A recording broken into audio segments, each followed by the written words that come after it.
What's up, chaps? I was just sitting here doing some reflecting. It was my birthday on the 5th of December. So I'd come away, decided to take a little solo trip to Vietnam. Just to get away from it. I love hanging out with my friends, I love hanging out with girls, but sometimes it's nice to just spend a bit of time on your own and you get some time to think, some insights, which I needed. Because as a lot of you know, we had the fight, didn't go my way, lost the fight.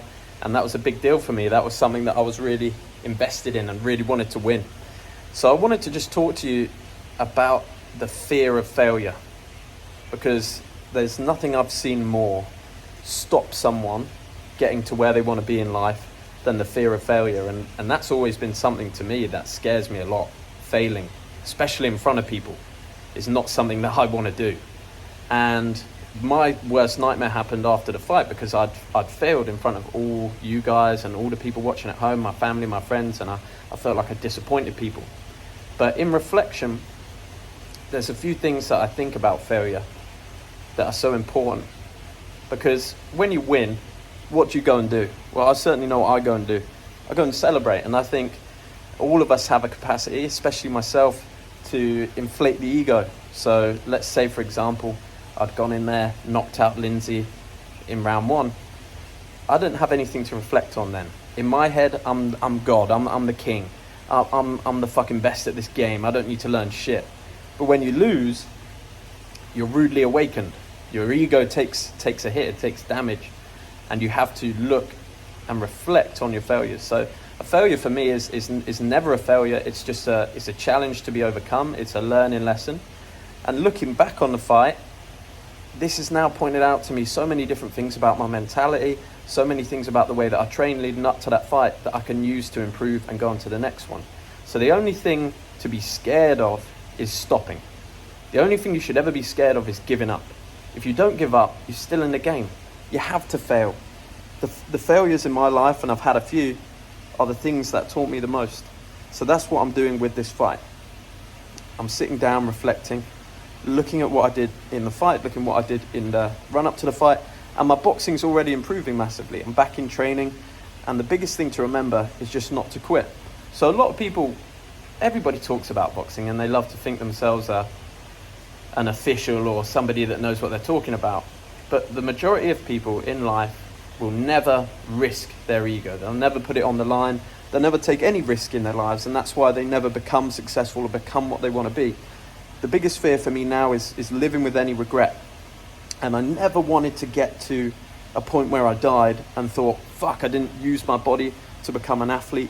I didn't do everything I wanted to do. So I'll take failure any day of the week, because I'll just come back, I'll learn from it, and I'll go again.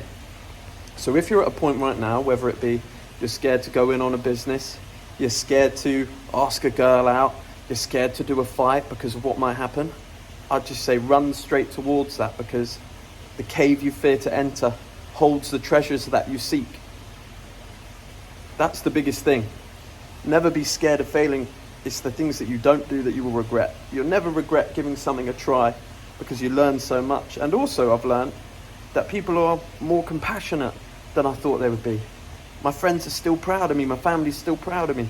That's something that's big for me. That's another lesson learned. Okay, I can even risk bigger next time, because I know that at the end of the day, the people that matter are still going to be there for me, and people respect you for getting in there.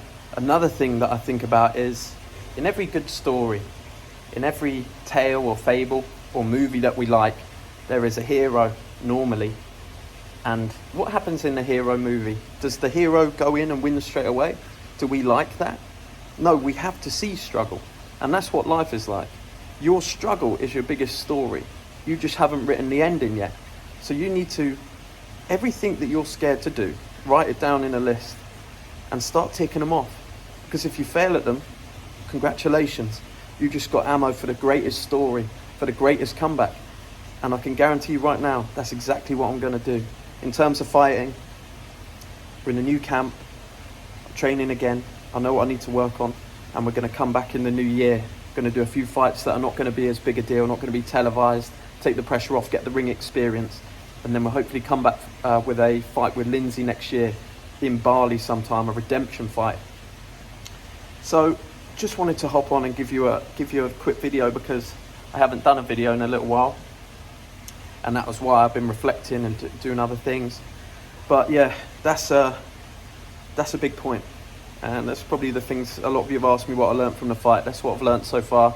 Hope to share that with you, inspire some of you to not be scared and just to go for what you want, whether that be business, girls, anything at all. And don't worry about the consequences, as long as you learn. The biggest thing is just never quit. Just keep going forwards and you'll get there in the end. So boys, enjoy. You'll see some more videos coming from me from this location. I've got a vlog that I'm filming at the moment that's going to come out. See more of my traditional stuff, the PowerPoints and things like that. Just looking forward to giving you value from what I'm learning as I'm going forwards, because I still want to grow massively and I still push myself as much as I can. So every new bit of insight I'm going to give to you. Oh, here's one that I've been reading since I've been here. The Richest Man in Babylon. Fantastic book. Really, really good. Simple kind of, what are they? Simple rules to wealth and wealth creation. So if you're kind of really stuck and never making any money, this will break it down in quite a nice way for you. So you can understand how to make more money. You can understand the rules of wealth. And I think it's important at any level, especially when you start earning a lot of money, because often your expenses rise massively at the same time. So you have to be careful to manage your money correctly. Otherwise it will all be taken from you. There's a great quote in this book. I'm probably going to mess it up. I'm not going to say it exact, but God will not trust you with more gold until you've learnt to protect what he's already given you. So one of the first things that broke me out of my 9-to-5 job was I read a book called Total Money Makeover by Dave Ramsey. And before that, I'd been a guy that spent every penny of my paycheck plus more on credit cards every single month. So I never had any money. I had a lean purse. That's what they talk about in this book. A lean purse, a purse that is not fat. I had no money in the bank.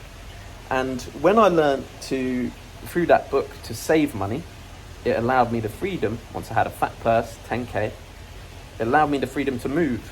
It allowed me the freedom to move jobs, to come to Thailand, to take some risks, to take some opportunities, and look how that paid out. So if you're struggling with the money side, which I know can be a struggle for some people, a lot of people, and I've felt personally as well in the past, that's a great book to start with, and Dave Ramsey's Total Money Makeover. So there you go. There's your value for the day.